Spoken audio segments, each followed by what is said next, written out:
Jadi saya juga ingin menyampaikan nggak harus takut, tapi bukan berarti tidak menghargai. Maksudnya ini beda ya, takut jangan sampai orang menghindar menggunakan lagu, menghindar orang menyanyikan lagu, menghindar memakai lagu. Nggak begitu. Undang-undang Cipta itu bukan nakut-nakutin, bukan itu, bukan ke sana. Tapi mengatur sehingga bahwa orang itu mendapatkan hak, pencipta itu mendapatkan haknya. Dan itu sebenarnya udah jelas sekali ya, mulai dari Permen PP-nya sudah jelas sekali. Jadi sekali lagi saya di ajang ini, kita tadi teman-teman visi juga menyatakan banyak hal ya yang memberi knowledge atau insight ya buat teman-teman semuanya. Tapi poinnya adalah bahwa mestinya orang menyanyi atau menggunakan lagu itu nggak perlu takut, tapi tetap dihargai. Menghargainya ada tata caranya, ada bayarnya seperti apa, dan itu semuanya sudah clear, crystal clear semuanya. Jadi sekali lagi teman-teman semuanya ya, jangan menghindari lagu. Pakai aja, nggak apa-apa. Nggak boleh ada ketakutan itu. Itu menyedihkan. Pakai tapi tolong hargai. Jadi artinya ya bayar sesuai, misalnya restoran dia bayar melalui LMK.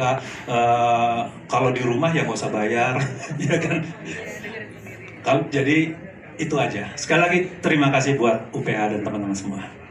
Saya bukan divisi, saya dari WAMI. Walaupun saya juga pelaku pertunjukan juga dan saya juga pencipta.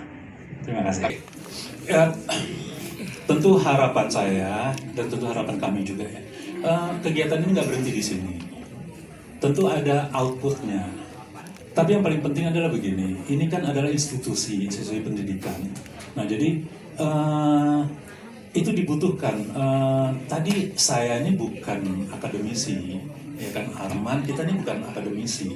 Itu bisa diformalkan menjadi masukan-masukan yang ya artinya bisa dipandang sebagai masukan akademis, kan begitu. Ini tulisan-tulisan akademis ini yang agak kurang gitu terhadap hak cipta.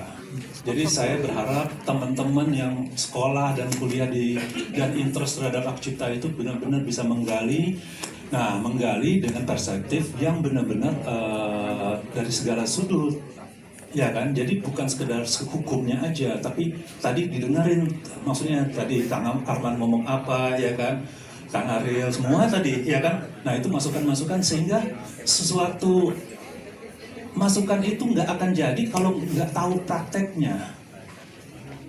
Oke, jadi saya harapkan sekali lagi bahwa jangan berhenti di sini kegiatannya, dibuat lagi, diskusi lagi, seminar lagi, apa segala macam, sehingga banyak tulisan-tulisan akademis dan teman-teman tuh akhirnya benar-benar bisa interest tuh benar-benar bisa membuahkan buah pikiran yang untuk bangsa kita ini ya. Gitu aja. Pak Ariel, mungkin ada edukasi selanjutnya terkait permasalahan ini kemana gitu? Kan kemarin habis dari MK ya. Bukan sekolah ya? Apa itu tadi selanjutnya, sorry? Ya, ada edukasi apa lagi nih dari visi nantinya? Untuk saat ini kita mesti fokusnya ke apa yang kita perjuangkan di Mahkamah Konstitusi. Jadi fokusnya masih tentang siapa yang harus membayarkan performing rights itu. Terus yang kedua, bagaimana mekanisme izinnya, apakah benar seperti yang dipertikaikan harus langsung ke pemilik hak ciptanya, atau memang seperti yang di undang-undang yang kita tahu bahwa hanya tinggal membayar ke LMK. Fokus dua itu dulu. Kalau itu sudah jelas, karena kan tujuan kita adalah kepastiannya. Kita bukan mengejar keputusan dari MK tok sebetulnya gitu. Jadi seperti kemarin ada di sidang ketiga sudah ada penjelasan dari pemerintah dan dari presiden melalui DJKI yang menerangkan bahwa pemahaman tentang undang-undang hak cipta yang sekarang itu persis seperti apa yang kita pahami. Jadi itu sudah satu poin penting menurut kita yang terjadi. Nanti tinggal menunggu itu, dan pasti kita menunggu juga sampai ke kasus teman-teman kita. Kalau misalnya sudah dijelaskan oleh pemerintah bahwa sikapnya adalah B, mudah-mudahan semuanya selaras, teman-teman kita juga tidak bermasalah lagi, kemudian baru mungkin kita akan coba memahami mengenai bagaimana jalan keluar yang paling bagus untuk teman-teman pencipta semua. Apabila nanti putusan MK itu tidak sesuai dengan ekspektasi, apakah akan mengajukan kembali gugatan? Oke. Oke, mewakili ya. Jadi seperti saya bilang tadi, sebenarnya tujuan kita ke MK itu bukan untuk merubah undang-undang. Kalau dijelaskan sedikit lebih umum, yang kita lakukan ke MK itu adalah kita mengajukan ada 4 pasal kalau nggak salah ya. 4 pasal yang dianggap bias. Kenapa dianggap bias? Karena ada pihak yang menafsirkan berbeda. Ada pihak menafsirkan A, sedangkan kita menafsirkan B. Jadi kita masukkan ke MK, tolong ditambahkan di pasal-pasal ini poin-poin sehingga bisa lebih jelas gitu. Nah, dari sana saya bilang tadi lagi ada 5 ya.